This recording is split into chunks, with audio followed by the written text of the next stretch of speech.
Assalomu alaykum hurmatli yurtdoshlar, podkastimiz muxlislari. Bugun O'zbekiston Respublikasida aholi va qishloq xo'jaligini ro'yxatga olish jarayonlari boshlandi. Shu mavzuda bugun suhbatlashib qolamiz. Bugun suhbatimizga tashrif buyurgan ekspertlar bilan tanishtirib o'taman. Ismoilov Farruh aka, urdu o'qituvchisi. Farruhbek Karimov, xorazmliklar.uz internet nashri bosh muharriri. Assalomu alaykum. Ortiqjon Masharipov, O'zbekiston Nodavlat notijorat tashkilotlar milliy assotsiatsiyasi Xorazm viloyati hududiy bo'linmasi rahbari. Assalomu alaykum. Xush kelibsizlar hurmatli ekspertlar, mehmonlar. Domla, birinchi savolim sizga. Bugundan katta jarayon boshlandi. O'zi bu O'zbekiston tarixida oxirgi marta qachon bo'lgan, tarixida nechinchi bo'lishi va o'zi ko'zlangan asosiy maqsad nimadan iborat? Assalomu alaykum. Aholini ro'yxatga olish tarixini qaraydigan bo'lsak, dastavval o'zi mamlakatimizda bu jarayon 1989-yilda amalga oshirilgan. Qariyb bu jarayon amalga oshirilganiga 35 yildan o'tdi. Endi bu jarayon o'zi nima uchun kerak degan bo'lsak, shu 35 yil ichida aholi, ya'ni turmush tarzi o'zgardi, aholini masalan ijtimoiy holati o'zgargan bo'lishi mumkin. Ya'ni bu narsani statistikada qayd etib borish kerak. Bu o'zi xorijiy davlatlar tomonidan masalan tavsiya etiladigan davrlar bor. Asosan BMT tashkiloti tomonidan reglament qo'yilgan, ya'ni tavsiya berilgan har 10 yilda aholini ro'yxatga olib turish bo'yicha. Va boshqa mamlakatlarga qaraydigan bo'lsak, oxirgi marta 2019-yildan keyin qilgan, ya'ni pandemiyadan keyingi davrda boshqa mamlakatlar aholini qayta ro'yxatga olishgan. Shu o'rinda mendan qo'shimcha savol bor. Qarang, odamlar shunday savol bo'lishi mumkin. Bizning yurtlarda aholini ro'yxatga olish nima uchun kerak? Ya'ni bu ma'lumotlar o'zi avvaldan mavjud bo'lmasmadi. Ya'ni mavjud ma'lumotlarni qayta degan nima foyda degan savollar bo'lishi mumkin odamlarda. Ya'ni maqsad nima bo'lsak, ro'yxatga olishdan maqsad nima? Endi bu yerda hozir hammada shunday bir qiziqarli, sababi uzoq muddat hech kim kuzatmaydi, 35 yil orasida. Ro'yxatga olishdan asosiy maqsad, misol uchun 35 yilning ichida xalqimiz masalan faqat nima bo'ldi? Pasportlar orqali aholi sonining o'sishini ko'rib o'tirganmizda, masalan 37 million, 35 million Tug'ilishlar soni, o'lganlar soni ma'lumoti va ijtimoiy holatimiz aniq statistikada nima qilmaydi. Ya'ni misol uchun qaysidir hududlarga borib ko'rishingiz mumkin. Masalan, maktab yetishmasligi mumkin. Shu yerda o'sha aholi zichlashib bo'ldi yoki bo'lmasa bog'cha kerak bo'lishi mumkin. Yoki bo'lmasa ijtimoiy muhtoj bir qandaydir obyektlar bo'lishi mumkin. Shu narsalarni davlat qayd etib borishi kerak va bu nima uchun kerak desa, davlatning kelajakdagi xarajatlari bor. Davlatning baribir strategiyalarini shuna qarab rejalashtirib boriladi. Masalan, qayerdadir kerak ko'proq xarajat qilish mumkin, ya'ni zarur emas moyillarga kamroq xarajat etib, kerakli sohalarga pul mablag'larini yo'naltirish mumkin. Demak, bizdan ko'rib o'tirganlar ancha savollarga javob olib bildingiz. Ya'ni aynan aholini ro'yxatga olish nima uchun kerak degan savollaringizga menimcha to'liq javob berdik. Ya'ni ro'yxatga olish nima uchun kerak? Shu 1989-yilda oxirgi ma'lumotlar tayinlangan holda bizlar tug'ilishlar soni, o'lim soniga qarab aholi sonini, boshqa ijtimoiy narsalarni aniqlab kelamiz. Ya'ni raqamlar ustidan qo'shganmiz, ayranmiz, tushunib kelamiz. Aniq raqamlar bo'lmagan bizda. Maktab yetishmay turib bo'lgan, yetishmay turib aniq ma'lumotlar bo'lmagan.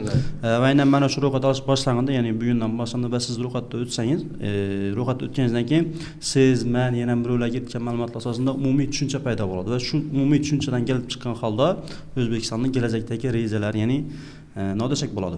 Odamlar uchun manfaatli ishlarimiz, strategiyalarimiz amalga oshiriladi. Farruhbek, men ijtimoiy tarmoqlarda asosan yangiliklarni yetkazib borasiz. Yangiliklarni yetkazganingizdan keyin albatta yurtdoshlarimiz sizga murojaat qiladi. Aynan shu aholini va qishloq xo'jaligini ro'yxatga olish bo'yicha qaysi savollar ko'p kelib turibdi sizga? Endi menga eng ko'p kelib turgani hozir aholini ro'yxatga olish ikki bosqichda amalga oshiriladi. Birinchisi onlayn, keyingisi aynan shu mahalla idligi fuqarolarga borgan holda ro'yxatdan o'tiladi. Endi odamlarga kelib turgan savol, onlayn o'tganni, o'ynaganni nima farqi bor? Ikkisidan savollar bir xil bo'ladimi yoki bo'lmasam savollar har xil bo'ladimi degan savollar kelib turibdi. Va yana bir shunday savollar bor. Mahalla idligidagi odam meni uyimga kelib, meni ro'yxatga o'tirajak bo'lsa, men uyimga kelib narsalarimni ko'rib birma-bir sanab ro'yxatga o'tiraman yoki bo'lmasam men bergan ma'lumot asosida ro'yxatga o'tiraman degan savollar kelib turibdi. Va men bu savollar o'zim bilganimcha javob berib turibman. Endi xato bo'lsa to'ldirasizlar. Birinchi navbatda onlayn ro'yxatga o'tishni aytadigan bo'lsak, bugundan boshlab ro'yxatga o'tish boshlandi. Ya'ni ro'yxatga o'tsangiz bo'ladi va onlayn ro'yxatga o'tganingizdan, offlayn ro'yxatga o'tganingizdan ikkisidan bir xil savol bo'ladi hammaga. Ya'ni uyingizga xodim kelsam, kelmasam bir xil savol shu, bir savol tushadi baribir. Va ikkinchi savol ham bo'lsa, siz uyingizga keladigan xodim bu aynan o'zingizning mahallangizga yedilikdagi xodim bo'ladi. Boshqa mahalladagi odam kelib turib sizni ro'yxatda o'tirmaydi. Bu birinchisi. Va ikkinchisi mahalla yediligidagi odamni aynan mana shu ro'yxat olish uchun kelgan o'zini bildiradigan maxsus jiletkasi bo'ladi, u ID kartasi bo'ladi, statistika boshqarmasidan berilgan. Ya'ni siz danib olasiz uni. Va aynan shu kelgandan keyin siz unga pasportingizni berishingiz ham shart emas. Shunday o'zini plansheti bo'ladi. Planshet yordamida sizdan ma'lumotlarni so'raydigan, shu ma'lumotlarni to'ldiradi. Ya'ni sizni uyingizga kelib turib, nechadan tovuqing bor, sonimiz yur, nechadan moling bor, yur sonimiz deb bu narsalar bo'lmaydi. Siz o'zingiz ma'lumotlarni aytasiz, shu ma'lumotlarni shu planshetda yerinizda turib to'ldiradi. Menimcha shunday. Va savollar bir xil. Savollar soni offlaynda ham, onlaynda ham bir xil. Endi qaysi biri yaxshiroq? Masalan, o'zlarimiz ham ishda bo'lamiz, kunduzi gap ketishi mumkin, yoki bo'lmasam vaqtimiz yetmay qolishi mumkin, savolni yarmida telefon kelib yoki farzandlarimiz xalaqit qilib, qaysi biri hozir zamonaviy hammamiz onlayn hayotda davlat xizmatlaridan onlayn foydalanishni o'rganganimizda qaysi biri ustunlik? O'zi javobni o'zi ham ko'proq onlayndan ustunlik bo'lib turibdi. Onlayn ustunlik bo'ladi. Sababi agar onlayn o'tiradigan bo'lsangiz, ya'ni uyingizga kelib sizni hech kim bezovlatmaydi. Ya'ni siz ro'yxatda o'tgansizda o'sha bazada ko'rinadi va mahalliy tilga kelib, misol uchun uyingizda ro'yxatda o'tgansizda bezovlatib o'tirmaydi. Masalan, ko'pchilik aholi yoqmaydi-ku uyni. Masalan, yana shuni holatlar uchun uyda hamma ishli bo'ladi. Mahalliy odam keladi, masalan, 5-ta 6ta ishdan kelib o'tirib mahalliy odam kelsa, baribir yoqar-yoqmas gapida chiqadi boshqada, lekin shundan ko'ra onlayn doldursa bu ham o'zining vaqtini tejaydi, ham mahalliy xodimlar vaqtini tez ham bo'ladi menimcha. Meni fikrim.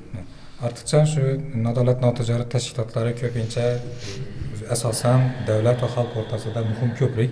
Mana shu biz hozir aytib o'tdik, bu siyosiy tadbir, katta tadbir, O'zbekiston tarixidagi birinchi bo'layotgan katta muhim jarayon. Shu jarayonda Xorazmdagi nodavlat notijorat tashkilotlarining faolligi va ularning jarayondagi ishtiroki qanday bo'lib turibdi? Najatbek, juda o'rinli savol berdingiz. Hozir bizning hurmatli prezidentimiz ham o'zining chiqishlarida nodavlat notijorat tashkilotlarining salohiyatini va tajribalaridan unumli foydalanish kerak degan bir necha bor shu nimalarni fikrlarni bildirib o'tgan. Ayniqsa hozirgi kunda shu keng qamrovli strategik muhim bo'lgan shu yurtimizda muhim bo'lgan shunday tadbirlarda ham nodavlat tashkilotlarning hissasi katta deb o'ylayman. Xususan Xorazm viloyatida hozirgi kunda 600 dan ortiq nodavlat tashkilotlar faoliyat olib bormoqda. Xususan ularni yo'nalishlarini aytib o'tsam, xotin-qizlar, yoshlar yo'nalishi, faxriylar, sog'liqni saqlash, ta'lim, tadqiqot, faxriylar yo'nalishi, shuningdek tadbirkorlikni qo'llab-quvvatlash, hunarmandlikni qo'llab-quvvatlash bo'yicha nodavlat tashkilotlarining o'zlarining maqsadli guruhlari mavjud, auditoriyalari mavjud va u shu aholini va qishloq xo'jaligini ro'yxatga o'tirishda bularni hissasi salmoqli hisoblanadi. Shuningdek, xolasani aytadigan bo'lsak, viloyatimizda nodavlat tashkilotlar masalan ijtimoiy tarmoqlarda o'zlarining rasmiy sahifalari mavjud. Shuningdek, masalan, asosiysi Telegram, Instagram, Facebooklarda rasmiy kanallari va hamda guruhlari mavjud. Shu guruhlarda shu maqsadli guruhlariga targ'ibot ishlari, keyin statistika qo'mitasi tomonidan ishlab chiqilgan videoroliklarni muntazam ravishda qo'yish ishlari amalga oshirildi.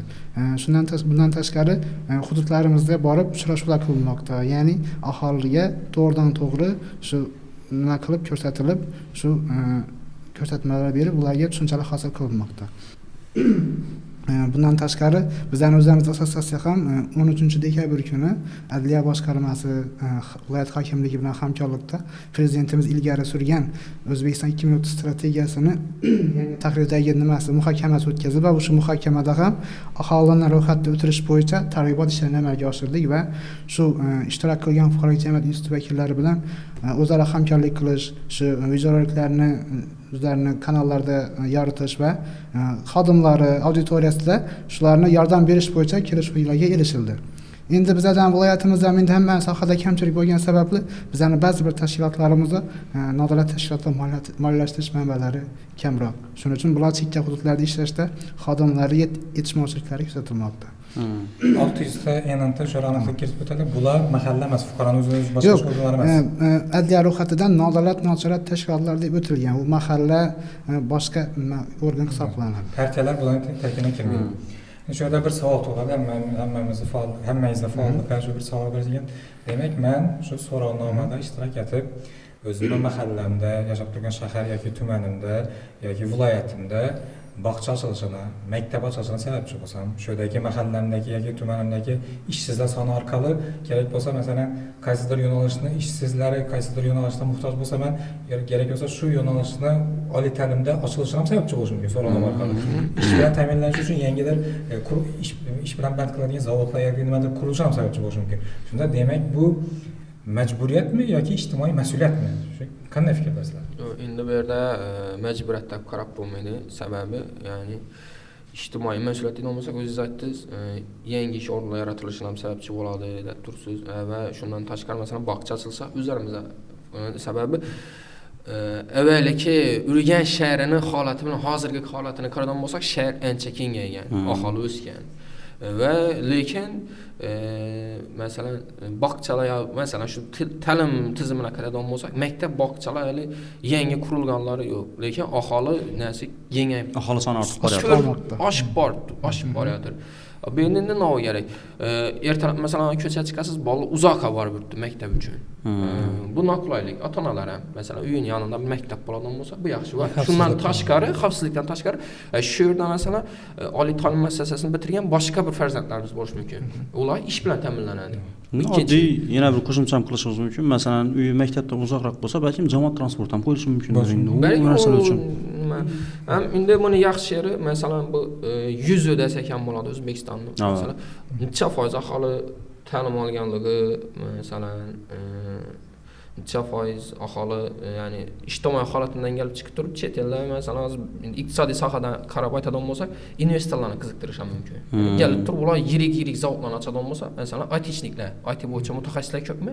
Kelib yirik kompaniyalar ochadigan bo'lsa, u ham bir ish o'rni bilan ta'minlanishi mumkin. Ko'p yoshlar masalan, uyushgan yoshlar ko'p-ku. To'g'ri. Bu taraflar bor masalan, ular kelib bizning ichki holatimizni bilmaydi-da, o'qiganlar bormi bu yerda, o'qimaganlar bormi, yo boshqa holat nechi ishchi kuchi resurslari nechi degan narsalar haqida ma'lumot yo'q. Aniq ma'lumot ega emas. Ularda nima qaraydi, statistika ma'lumotlarini oladilar, ko'radilar. Demak, O'zbekiston aholisi masalan 38 million, keyin yoshlar masalan 20 million, ta'lim olganlar masalan yana necha foizni tashkil etadi. Demak, bir sarmoya girsa bo'ladi, oqlaydi. Bozor nechik holati, shundan kelib aniqlanib, bu ya'ni ikkinchi tarafi, ya'ni yaxshi tarafi bizlar uchun. Iqtisodiyotimizni oshirib olish uchun. Endi qarang, mendan shunday bir savol tug'iladi. Endi mendan emas, odamlardan savol bu. O'zi aholining ro'yxati ostida necha dona savol tushadi degan savol kelib turibdi. 71 dona savolimiz bor edi. 71 dona savol, ya'ni aholi ro'yxati olishda umumiy 54 ya'ni shaxsga doir savol va 17 shunda nima uchun, ya'ni qishloq xo'jaligi bo'yicha savollar. Endi yana savol bor, shaxsiy doir ma'lumotlar turibmiz-ku. Masalan, kimdirlar shaxsiy doir ma'lumot bo'lgandan keyin men onlayn ro'yxatga o'tamanmi, offlayn ro'yxatga o'tamanmi, meni shaxsiy ma'lumotlarim qaysi bir idora tashkilotlari berilsa nechik bo'ladi, meni gizlab qo'ygan narsalar nechik bo'ladi, endi narsalarni bo'lishi mumkin. Bu nechik bo'ladi shaxsiy doir ma'lumot faqatgina shu ro'yxat olish uchun foydalanadimi yoki idora tashkilotlari ham beriladimi bu ma'lumotlar? Endi to'g'risini aytgan yaxshi, bizlarda o'zbeklarda nima deydi, yashirish harakati etadi, ma'lumotlarni chiqib ketsa ertaga kelib, bir soliq kelib, daromadim bilsa beni bosadi, ishtirok etadi. Yo'q, uning narsa bo'lmaydi. Ya'ni bu yerda soliq organlaridan beri bu daromadni ichga ekan yoki qaysidir tashkilot olib tez keltirish uchun emas, bu faqat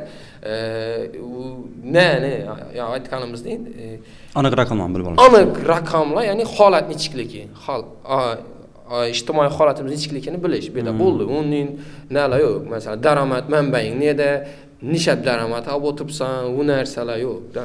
Demak, bu ma'lumotlar shaxsiy ma'lumotlar hech berilmaydi. Shu shunda faqat ya'ni aholi ma'lumotlar aytilgan vaqtda masalan daromad manbai nedan ekan deb qo'rquv bo'ladi, lekin uning ichiga kirsak, masalan, domlaga keldik, domlaning 3 moli bor uyda, men 3 molim bor. Domla buni soliq bilmasin dedi, aytmadi. Lekin men aytdim. Lekin uyinda 3 molini borligini aytgani uchun o'zi soliq yo'q-ku uning. Masalan, ayrim narsalarni aniq detalni ichiga kirsak, uning qo'rqishi hojat ham qolmaydi. Daromadni muhtaram aytilmasa, necha so'm oyna daromad topasan desa, masalan, taxminiy summani aytish mumkin, 5 milliondan ko'p yoki 10 millionga yaqin, 7 millionmi, 3 millionmi masalan. Bu baribir summasi aniq turishimiz shart emas demak. O'zi masalan, faqatgina daromad necha so'm topsa, manbai so'raladi, aniq summasi so'ralmaydi. O'zini xohishidan taxminiy bo'ladi. Keyin yana bir savol bor. Aholi va qishloq xo'jaligini ro'yxat olish boshlangan.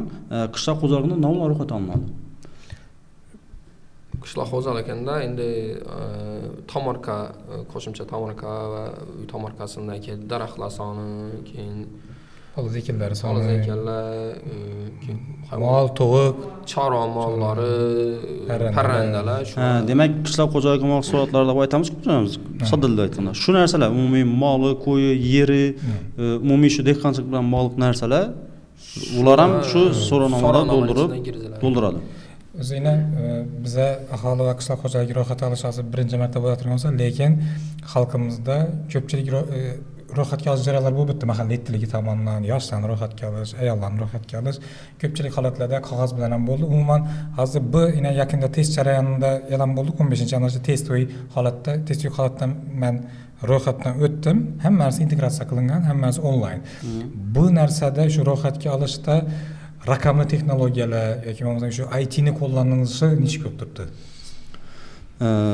IT ni qo'llanishini olmasak, bir savolga javob bergandan keyin ikkinchi savolga, ya'ni bu narsa odamlar uchun qulaylik etadi. Birinchisi qulaylik, ya'ni savollar tushunarsizmi, yoki bo'lmasam ro'yxatga o'tishni o'zi, masalan, ilovani uchun kiradigan bo'lsak, u tushunarsiz emas, hamma uchun sodda qilib yaratilgan. Ya'ni bu narsani masalan men ham tushunaman, yosh katta insonlarimiz ham tushunadi va eng muhim tomoni esa bir oilada bir oila a'zosi hamma oilasi uchun to'ldirib biladi ekan. Ya'ni bir xonadondan bir oila to'ldirib berishi eng zo'r joy ekan. Ya'ni yosh katta insonlar men tushunmayman desa, kollejda o'qigan, institutda o'qigan bolalar ham bemalol o'zining oilasini ro'yxatga o'tirishi mumkin ekan. Bu qulaylik endi. Ya'ni har bir fuqaro, har bir odam o'zi uchun alohida to'ldiradigan gap yo'q. Bir xonadon uchun bir odam to'ldirib beradi. Xohlasin u O'zbekistonda shu yashab yurgan bo'lsa, xohlasin muhojirda ishlab yurgan bo'lsa ham, o'zining oilasindagilarni shu shonlantirib ham onlayn to'ldirsa bo'ladi, ro'yxatga o'tsa bo'ladi.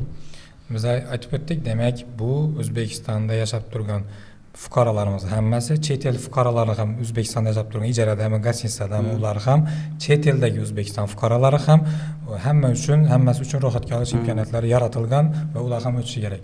Ortiqcha mana aylantalarimiz ijtimoiy loyihalar bilan ko'p ishlaydi. Shu nogironligi bor yurtdoshlarimizni ro'yxatga olish jarayonlarida nima bo'ladi? Nogironligi bor shaxslarimiz uchun bizning viloyatimizda O'zbekiston nogironlar jamiyatlari va ularning bo'linmalari tumanlarda mavjud. Shuningdek, ko'z ojizlar jamiyati, kasakavlar jamiyati, shuningdek veteran jangchi faxriylar nogironlar birlashmasi mavjud. Shuningdek, nogironlar assotsiatsiyasi shularning o'zlarining a'zolarini qo'llab-quvvatlab ularga yordamlar berishi mumkin. Bemalol ularga murojaat qilishlari mumkin bu bo'yicha. Endi yana ham savol bo'lsa, qarang, masalan, banchada yotarlangan kasal bo'lganlar, banchada avtonomlar, keyin mahbuslarimiz bor, ular qancha ro'yxatga o'tadi? Maxsus o'zi nimalar tashkillashtirilgan, ya'ni masalan ruhiy asab kasal shifoxonalarda yotib davolanib yurganlar bor, mahbusxonada ularning o'zida mahalliy tilga o'xshagan nima tashkillashtirilgan o'zi shu tashkilot xodimi bor, maxsus xodim, ya'ni maxsus xodimlar o'zlari ro'yxat o'tkazadi uni. Demak, bu yerdan maxsus xodimlar ular ham hammasi ro'yxatga o'tish ta'minlanadi. Demak, bizlar ham e'tibordan chetda qoladi. Hech kim e'tiborda, sababi O'zbekiston ichidagi O'zbekiston fuqarosi, xorijiy fuqaro va O'zbekiston tashqarisidagi, ya'ni fuqarolar hammasi ro'yxatga o'tishadi. Buning uchun hamma tayyorgarlikda ko'rildi. Bu hozir shakllantirilgan statistikadan bizning davlatimiz yillar davomida bu statistikadan foydalanib strategiyasini tuzadi. 10 yillar davomida shunga qarab ta'lim strategiyasi, boshqa strategiya. Keyin yana bir narsa qo'shimcha qilishimiz mumkin. Menda savollar ham bor, narsani o'rtoq tajimon. Mahalla etligidagi odam offlayn ro'yxat o'tmay keldi fuqaroning uyina. Va fuqaro endi shuda ikkilanishi mumkin. Onlayn ro'yxatga o'tganda kensus.stat.uzda ma'lumotlari to'g'ridan-to'g'ri uzatiladi. Lekin mahalla etligidagi xodim kelgan vaqtda meni shaxsiy ma'lumotlarim baribir ishonchli qo'llab bo'ladimi degan savollarni berish mumkin. Ya'ni shu vaziyatdan chiqib qoladi. Bu planshetdan baribir shu kensus.stat.uz orqali kiritami yoki bo'lmasam planshetdan yozib olib turib, keyin borib boshqacha variantlarda kiritilgan ma'lumotlar shularni chiqib bo'ladi. Yo'q, u yerda to'g'ridan-to'g'ri kensus.stat.uz platforma orqali to'g'ridan-to'g'ri ro'yxat olinadi. Yozib olib ketib, bir zamondan o'tiriladi, keyin qilinadigan narsa. Demak, planshetda to'g'ridan-to'g'ri kiritiladi. U masalan mahalla yettiligidagi xodim ham bunga shaxsiy ma'lumotdan bunda kam chaqmoqda. Hech yerda shaxsiy ma'lumotlar oshkor va bu kafolatlangan. Qonun bilan kafolatlangan. Ya'ni mana shaxsiy ma'lumotlar sir saqlanish daxlsizligi kafolatlangan. Masalan, men uyima mahalla fuqaro yig'inidan bir xodim keldi 7 talikdan. Men o'zimni mahallamdagi shu aynan 7 talikka kiradigan xodim sifatida men qanday qilib bilaman degan savol bo'lishi mumkin. Shuni fuqarolarimiz bu mahallaga ish tushmagan, o'zini ishi bilan Mahallaga ish yettiligini tanimaydi. Shu hozir biz aytib turibmiz-ku, sizni mahallangizdagi xatlovni, offlayn xatlovni mahalla yetkiliga o'tkazadi. Shu kelgan inson haqiqatda yettilikda ishlamasligini qanday bilishimiz mumkin? Bu yerda mahalla yettiligi a'zolarini maxsus formalar, ya'ni jiletlar berilgan, qo'llarida maxsus planshetlar bor, keyin ruxsat, ya'ni ID karta, ya'ni shaxs tasdiqlovchi hujjatlari mavjud. Shu orqali bilib olsangiz bo'ladi. Agar shundan ishonch hosil qilmasangiz, bemalol, ya'ni telefon etib yana bir variant bor. Maynuk.com-ga kirsa, menimcha mahalla yettiligidagi hamma xodimlarni chiqaradi. Bemalol agar jiletgacha ham ishonmasangiz, planshetdan ham ID kartadan ham ishonmasangiz, Maygo.uzga kirasiz, mahalla yettiligingizdagi hammasini chiqarib beradi. Ism, familiyasi, rasm bilan chiqarib beradi. Bemalol yana shaxsan ma'lumotlarni berib ishonib topshirsangiz bo'ladi. Menimcha. Endi hozir biz buni manfaatini yaxshi tushundik-ku. Bizning har xil ijtimoiy guruhimiz bor, sinfdoshlarimiz bor, qo'shnilarimiz bor. Ularni yanında o'tirganimda, masalan, ziyofatda ko'rishimiz mumkin, yaxshi kunlarda ko'rishimiz mumkin. Ularga ham buni aytishim uchun men, masalan, shunday o'tinglar, buni foydasi bor deb fuqarolik pozitsiyasidan kelib chiqib aytishim uchun qanday inson bo'lish kerak? Aytish kerakmi buni yoki o'zim o'tdim, men o'zimnikini bajardim, ular o'zi biladi deb e'tiborsizlik qilish kerakmi yoki nodon? Menimcha bu yuqorida aytganingizdek baribir ijtimoiy masala to'g'ri taqiladi. Ya'ni iloji boricha bu narsani hammaga aytish kerak. Jo'ra, masalan, shu jo'ra o'tirgan bo'lsa, targ'ib etish kerak. Jo'ra o'tish shu narsadan. Yoki bo'lmasam, og'asi bilan boshqa masalan, alohida chiqqan, masalan, alohida xo'jalik bo'lib chiqqan bo'lsam aytish kerak. Ya'ni bu ijtimoiy masala. Birinchidan aytganimiz o'sha O'zbekiston haqidagi aniq ma'lumotlarni bizga beradi va ikkinchidan kelajakda aynan mana shu ma'lumotlar asosida maktab, bog'cha qurish mumkin, yo'llarimiz yaxshilanishi mumkin. Xullas, ko'p yaxshi ishlar aynan mana shu raqamlarga bog'liq menimcha. Shuning uchun iloji boricha ijtimoiy masalalarni ham maqsadish kerak.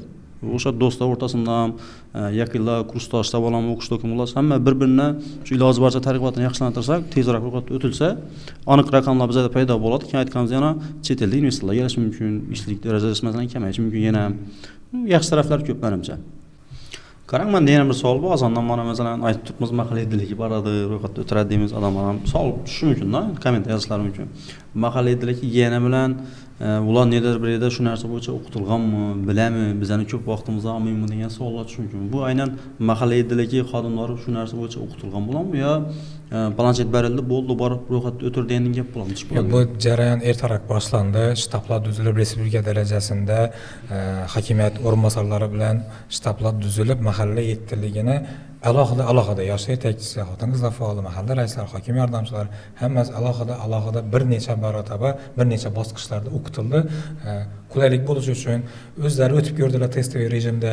O'zlari o'tib ko'rgandan keyin amaliyotda kuchli bo'lgandan keyin borgan fuqaroni ham agar offlayn tariqasida o'tilmagan yosh katta insonlar yoki uyda yoshi bo'lmagan, shu internetni tushunmaydigan insonlar bo'lib borganida ham bu jarayonni tezlashish uchun ularda yetarli ko'nikmalar shakllantirildi. Demak, ular allaqachon o'qitilib, shu narsa bo'yicha o'zi bilim ko'nikmalari bo'ladi. Yana yuqorida aytib o'tdik, ro'yxatga olish ular ko'proq ro'yxatga olish tajribasi ularda oldindan bo'ladi. Ertaroq boshlangan fuqarolarni ro'yxatga olganlar, yoshlarni ro'yxatini shakllantirganlar. Keyin yana menda qo'shimcha savol bor. Endi odamlar shunday savollar bo'lishi mumkin. Men shu ro'yxatdan o'tishda qatnashmasam, menga javobgarlik bormi degan savol bo'lishi mumkin. Bu nechik majburiymi, ixtiyoriymi?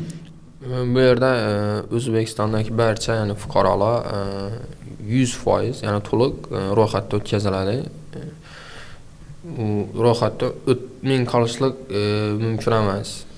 Ya'ni o'zi ixtiyoriy ravishda, ya'ni o'tmasa baribir uyina mahalla yettiligida kimdir xodim bor ro'yxatdan o'tkazadi uni. Demak, onlayn ro'yxatda o'tmasam baribir birinchi bosqich 15-yanvardan 31-yanvargacha, ya'ni onlayn bosqichi bo'ladi ro'yxatdan o'tishni.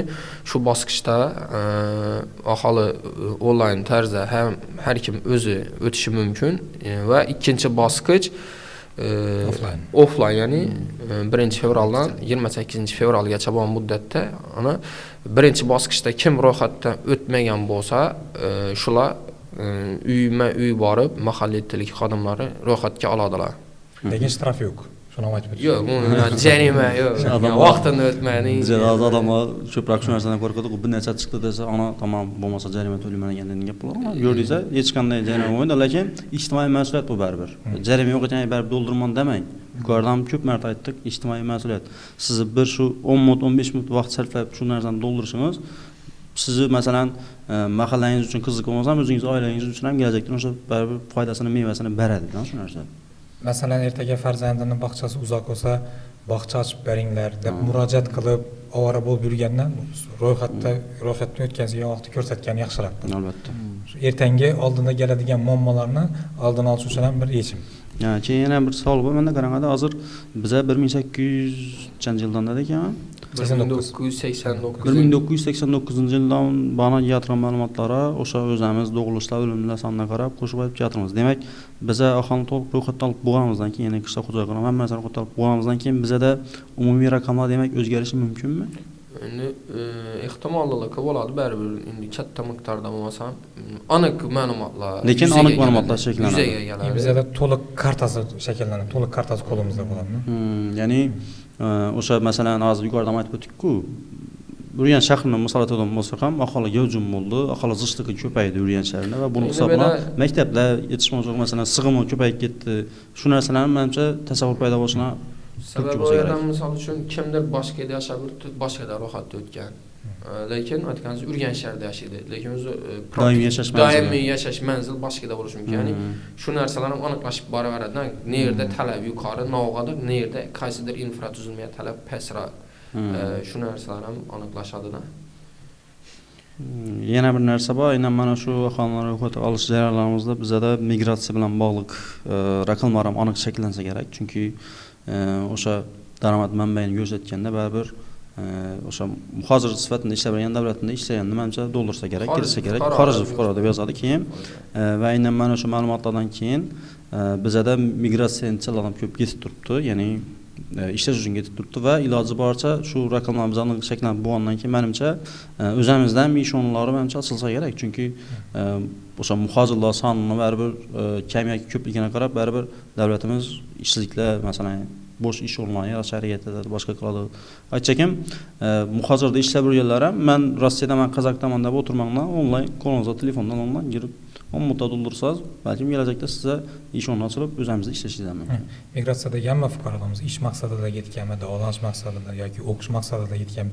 O'qish maqsadida ketganlarni bilgan yaxshi. Masalan, Yevropa davlatining qaysidir davlatida Germaniyada 100 dona yurtdoshimiz yoki talabalarimiz meditsina yo'nalishida ta'lim olmoqda. Demak, ma'lum bir muddatdan keyin 100 dona bizning meditsinada kadrlarimiz paydo bo'ladi. Ular qaytib keladi ertangi kun. Demak, ish o'rni, ularning yo'nalishi, boshqasi yoki ta'limdan keyingi ularning ordinaturasi bormi yoki boshqa ilmiy ishlarmi, bularning ham bizda kartasi bo'ladi. Biz hozir o'zlarimiz balkim shahar yoki shaharga yaqin gaplashdikmi, faqat aholi debatmiz, lekin bu yerda aholi va qishloq xo'jaligini, biz lekin O'zbekiston agrar davlatimiz. Ya'ni ko'pchilik bozorimiz ham, boshqamiz ham agrar yo'nalishdan keladi. Shu qishloq xo'jaligini bo'yicha to'xtalib o'tsangiz buni. Qishloq xo'jaligini ro'yxatga olish bilan hozir, ya'ni aholining ro'yxatga olish bilan qishloq xo'jaligini ro'yxatga olish bir vaqt olib borilayotir. Ya'ni sabablardan biri iqtisodiy jihatda, ya'ni tejash, ya'ni sarf xarajatlarni kamaytirish.